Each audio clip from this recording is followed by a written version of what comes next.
Hey listeners, are you ready to uncover some extraordinary wonders? Disappearing Spoon is thrilled to partner with the amazing Curiosity Box. It's a science subscription service for curious minds.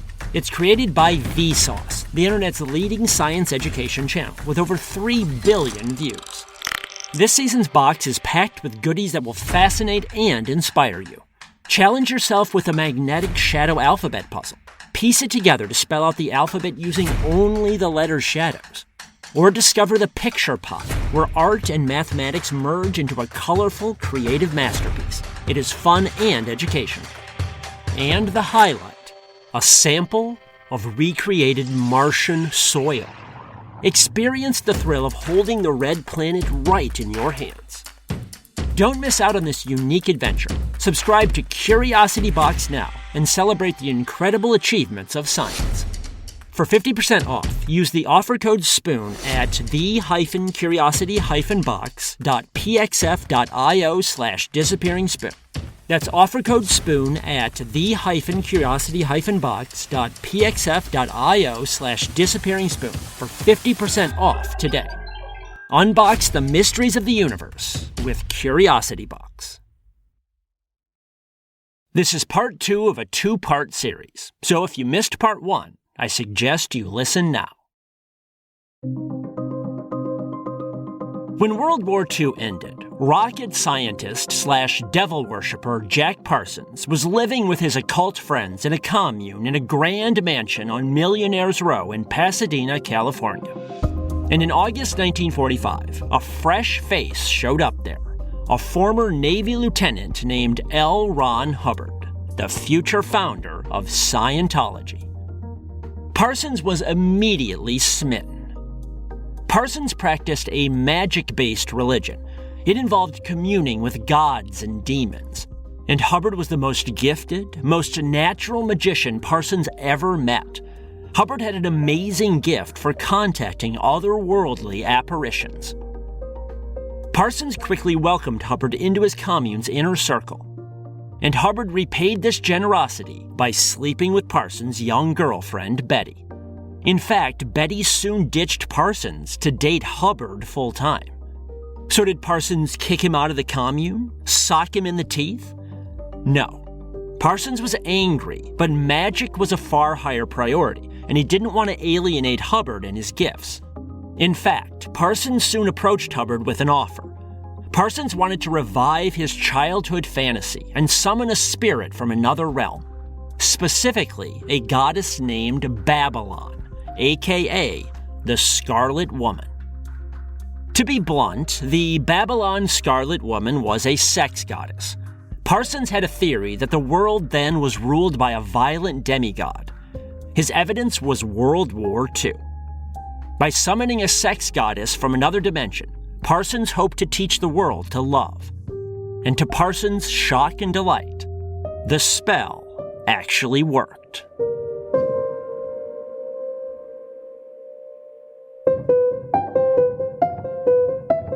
From the Science History Institute, this is Sam Keane and the Disappearing Spoon, a topsy-turvy, science-y history podcast, where footnotes become the real story. One reason Parsons was so delighted to meet L. Ron Hubbard was that, frankly, his professional life as a rocket scientist was in shambles. Even though, over the previous few years, he had been responsible for some major breakthroughs. Parsons secretly wanted to send astronauts to the stars, but most scientists then considered such ambitions loony. So Parsons focused on military applications, like building rocket motors to help airplanes take off faster. Parsons first tried using gunpowder, but the ingredients in gunpowder separate over time, which can cause explosions instead of a steady burn. So in the early 1940s, Parsons hearkened back to his childhood. As a boy, he had taken the gunpowder inside cherry bombs and mixed in glue to keep the powder from separating. Given his inexperience then, his rockets still mostly exploded and left craters in the yard. But the idea of using glue as a binder still seemed promising, so the adult Parsons began experimenting. He finally developed a promising recipe, a mix of gunpowder, glue, cornstarch, and fertilizer. His team at the Jet Propulsion Laboratory decided to test this mix in so-called JATOs, Jet-Assisted Takeoff Motors. His team bolted several JATOs under the wing of a small, lightweight aluminum plane. Like all planes then, this one had a propeller to help fly. The JPL crew snapped the propeller off. This plane would fly, or not, on jet rocket power alone. When everything was ready, an Army pilot fired up the JATO motors. Nothing happened. The motors choked. Parsons' team grumbled and tinkered, then told the pilot to try again. This attempt did not go well. One motor exploded, tearing rivets out of the wing. Shrapnel also blasted the plane's body, tearing a hole in it. The pilot was lucky to survive. But a week later, the pilot bravely climbed back into the cockpit for a third test. You can imagine Parsons pacing and holding his breath. What would go wrong this time? Nothing. The motors fired right up, and the pilot blasted down the runway. He took off at a distance 30% shorter than normal. Parsons and JPL had just launched the first ever American vehicle with jet rocket motors. Quite an achievement for a self-taught, ragtag chemist. Still, the whole experience had been dicey. The gunpowder glue mix was still prone to exploding. By June 1942, Parsons knew he needed to shift away from gunpowder. But to what? At this time, he had also been contemplating liquid fuel motors. Liquid propellants are mixed right before ignition and therefore cannot separate. Unfortunately, using liquids requires pumps, which complicated the motor. But one hot afternoon that summer, Parsons happened to see some roofers working. They were pouring asphalt, a thick, oozing liquid that solidifies into a solid. Suddenly, everything clicked. Asphalt burns readily. It's also liquid, so you can mix in other propellants. But it hardens into a solid, so nothing separates. And because it's a solid, you don't need pumps either. Asphalt combined the best of both setups. It's both fuel and glue, a brilliant combination. Parsons started experimenting immediately. He found that a mix of asphalt with potassium perchlorate burned perfectly.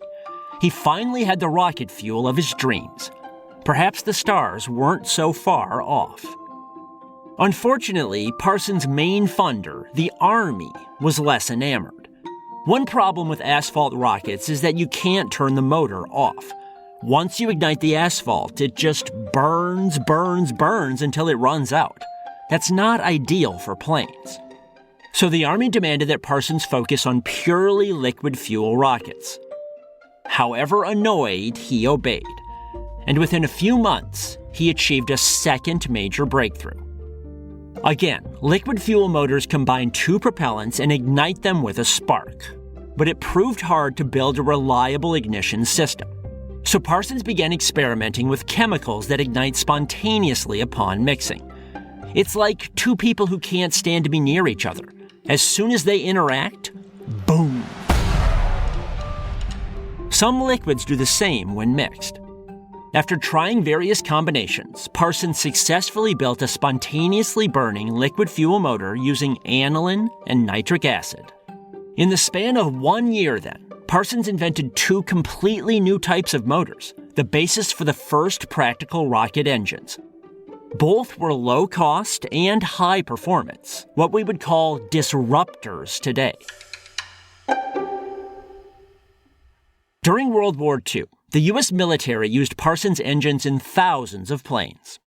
The boost in speed they provided allowed planes to take off on aircraft carriers, a major advance. Planes could also now land in remote areas with short runways and rescue troops. This saved an estimated 4,500 lives during the war. Given the high demand, Parsons' JPL colleagues founded a company to manufacture motors. One suggested calling the company Superpower, but others said no. That sounded too juvenile, too much like Superman. Instead, they called the company Aerojet. It would go on to become one of the most celebrated aviation companies in history. Despite possessing zero business skills, or really any business sense, Jack Parsons became a vice president. But before long, Parsons' interest in the occult became a major liability for Aerojet. Parsons' lifestyle among the occultists in the commune was mostly harmless. He'd spend hours in the bathtub playing with toy boats. He'd greet people at the door holding a giant snake. He'd conduct seances to contact Egyptian gods. Typical shock the bourgeoisie stuff. Other activities proved more troubling. Earlier, Parsons had abandoned his wife to date her then 17-year-old sister, Betty. Other commune members were accused of sleeping with a 16-year-old boy. Neighbors spied naked pregnant women jumping through bonfires in the yard. Parsons was also making illegal bathtub absinthe, as well as taking cocaine, speed, morphine, and peyote. His many hungover mornings enraged other Aerojet executives. Finally, they had enough. They fired Parsons. And in truth, this was probably wise. At that point, Aerojet did not need his explosions of insight anymore. They needed the steady, reliable burn of 9-to-5 work, which was not Parsons' forte. Aerojet had business contracts and needed FBI security clearances. Parsons had to go. Still, in appreciation, Aerojet gave Parsons $11,000 in severance. However devastated about the firing, the money allowed Parsons to purchase the commune's mansion as a consolation prize. He had now come full circle. His family had lived on Millionaire's Row as a child, but had been forced to leave due to money problems. Now he had a house of his own there. People began calling it the Parsonage in his honor. And then, as mentioned before, L. Ron Hubbard showed up at the door in August 1945. Despite their romantic rivalry, Parsons latched on to Hubbard. To Parsons, rocketry and the occult were intimately intertwined. Rocketry freed the body from the surly bonds of Earth, while the occult freed the mind and soul. And with his rocketry career in shambles, the occult was all Parsons had left. So he convinced Hubbard to help him summon the sex goddess Babylon, or the Scarlet Woman. They began the summoning ritual in January 1946. As for what they actually did during it, I have read their notes, and frankly, I cannot make heads or tails of it. They consecrated a dagger, played classical music, sprinkled some blood around. Maybe you had to be there. But they swore that spooky things happened in response. A lamp fell. The electricity went out. A windstorm began. Totally unexplainable stuff. Then they waited, and soon a Scarlet Woman did walk into Parsons' life. A former Navy PR officer visited the parsonage, curious about the religious worship and magic she'd heard about from her friends. Her name was Marjorie Cameron, a vivacious woman with stark red hair. Parsons became obsessed with Cameron. After all, he thought he had summoned her from a different realm. They began a torrid affair and basically locked themselves into a room for 5 weeks of loving. Parsons sincerely thought of this sex as a magic sacrament to bring world peace. The two eventually got married. But not before L. Ron Hubbard screwed Parsons over again.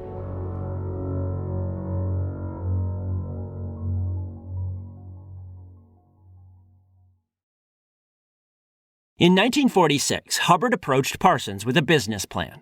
Hubbard proposed buying yachts on the East Coast, sailing them to California, and selling them for a steep markup. Parsons, the poor boob, agreed. He blindly gave Hubbard his life savings, nearly $21,000. Shortly after which, Hubbard disappeared to Miami, taking Betty with him. At first, Parsons was too distracted with his Scarlet Woman to realize he had been scammed. When it finally dawned on him, he raced over to Miami. He found a yacht that they had purchased, the Blue Water, but not the couple. But a few nights later, the harbor called to say that Hubbard and Betty had just fled. He locked himself into his hotel room and got out his book of spells. He decided to summon a weather demon to stir up a storm. The ritual involved pentagrams and geomancy, whatever that is. And, coincidentally or not, a storm really did kick up off the coast. Hubbard and Betty's yacht got clobbered. A sail was torn off. They limped back to port to find Parsons waiting for them.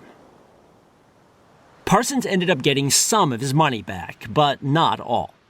After that, he and Hubbard parted as enemies. And while Hubbard went on to wealth and fame through Scientology, Parsons' life began unraveling. After being fired from Aerojet, Parsons wanted to get back into rocketry research. But the field had changed on him. It wasn't ragtag dreamers in the desert anymore. Businesses were popping up. The military was involved. People needed security clearances from the FBI. At first, Parsons cooperated with the FBI. He even informed on a few colleagues, ratting them out as communists. But when the FBI examined Parsons' own life, they were horrified. He read communist newspapers. He'd slept with a 17-year-old. He summoned demons. The FBI soon stripped Parsons of his clearance, meaning he could not work in rocketry. He had to take jobs as a washing machine mechanic and hospital orderly instead. Eventually, former colleagues intervened. They said Parsons was too brilliant to waste on washing machines. So the FBI relented and restored Parsons' clearance. But a few months after securing a new job, Parsons got caught stealing documents, reportedly to sell to foreign governments. He got fired again, and the FBI stripped him of his security clearance permanently. Frustrated, unable to work, Parsons soon embraced occultism completely. He declared himself the Antichrist. He also began visiting prostitutes for more sex magic rituals.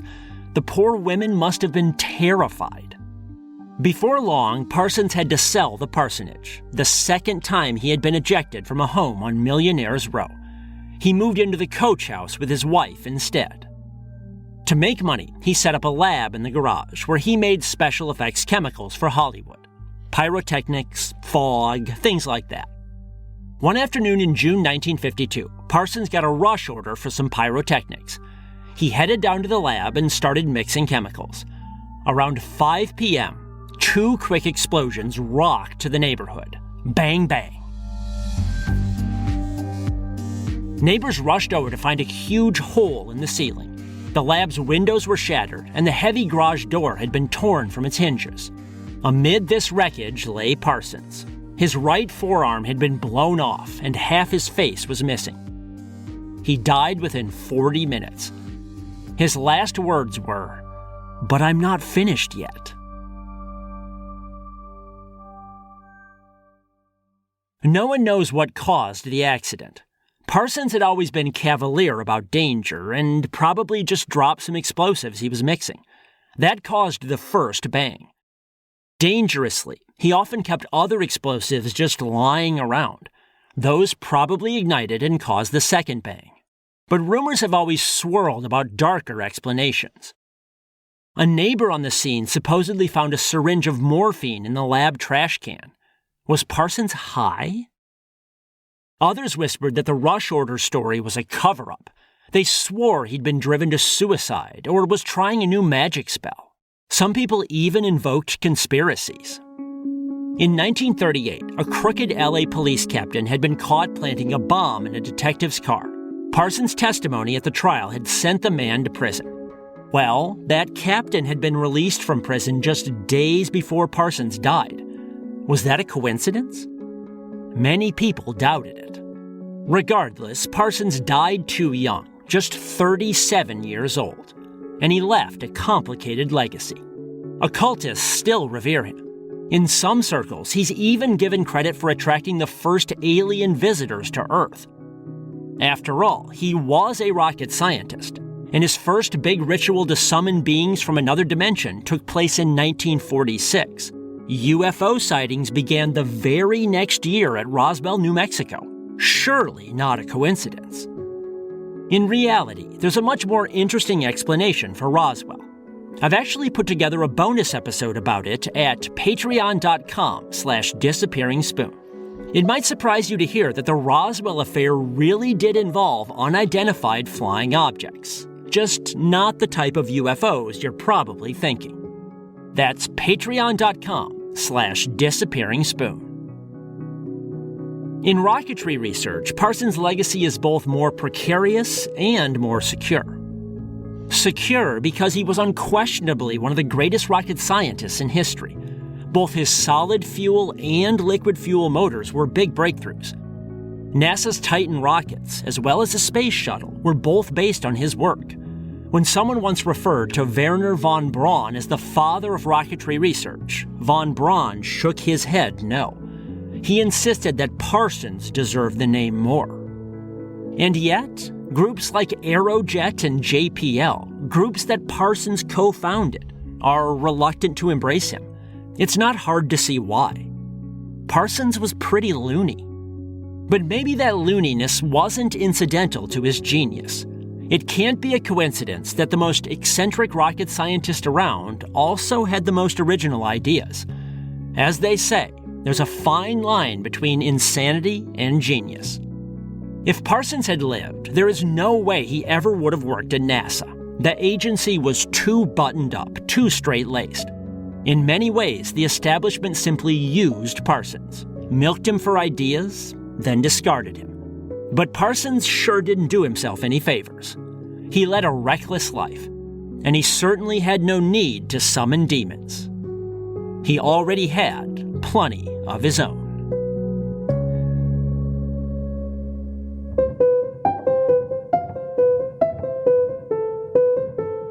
This is the Disappearing Spoon podcast, brought to you by the Science History Institute. Be sure to check out their in-depth science history podcast, Distillations. You can find it anywhere you get your podcasts, or on their website, distillations.org. You can find more incredible stories in my books or at samkeen.com. You can also book me as a speaker there for your school or event. If you like this podcast, please spread the word and support it at patreon.com/disappearingspoon. You can also get bonus episodes and signed books at Patreon.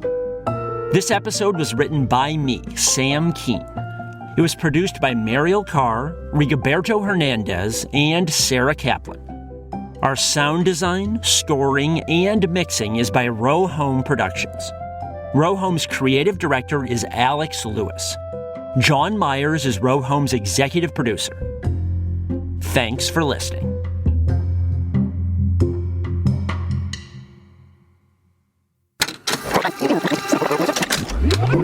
Row Home Productions.